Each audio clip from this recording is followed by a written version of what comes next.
사울은 왕으로 암몬과 치른 첫 번째 전쟁에서 승리한 후 왕권을 굳게 세워갑니다.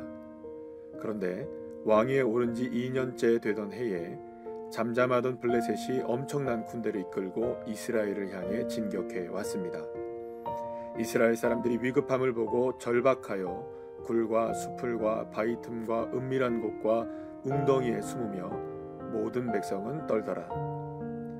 블레셋의 엄청난 군대 앞에 이스라엘 백성들은 위급하고 절박했고 두려움에 떨며 도망치고 숨기 시작했고 사울과 함께했던 사람들도 하나둘 떠나고 고작 600명만 남게 되었습니다. 상황이 더 나빠지기 전에 사울은 뭔가를 해야 했습니다. 그런데 하나님께 은혜를 구하지 않은 것을 알게 된 사울은 사무엘이 도착하면 제사하기로 한 약속을 어기고 부득이 제사를 드리게 되었고 이 일로 사울은 하나님께 버림을 받는 엄청난 결과로 이어지게 됩니다. 그렇다면 왜 사울이 제사를 드린 것이 이토록 큰 문제가 되는 것일까요? 그렇다면 예배를 드리지 말아야 했을까요? 도대체 무엇이 문제였을까요? 사실 예배를 드린 것 자체가 문제는 아닙니다. 또 사무엘 없이 예배를 드린 것도 문제의 원인이라고 할 수는 없습니다.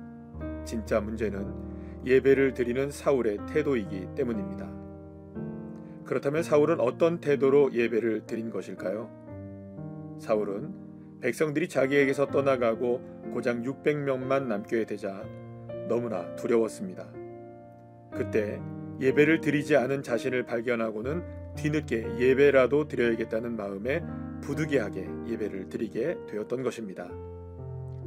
사울은 그나마 남은 사람들이 더 이상 흩어지지 않게 하려면 예배를 드려 그들을 붙잡고 싶었던 것입니다.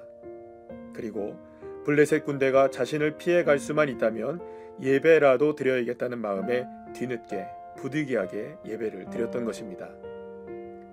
사울은 분명히 예배를 드렸습니다. 하지만 그 예배에 하나님은 없었고 오직 단 하나만 있었습니다.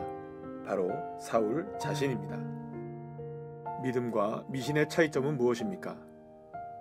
하나님을 위한 것이라면 그것은 믿음이지만 결국 자기 자신을 위한 것이라면 그것은 믿음을 가장한 미신에 불과합니다. 사울은 정확하게 미신이었습니다. 하나님이 아닌 자신을 위한 예배였던 것입니다.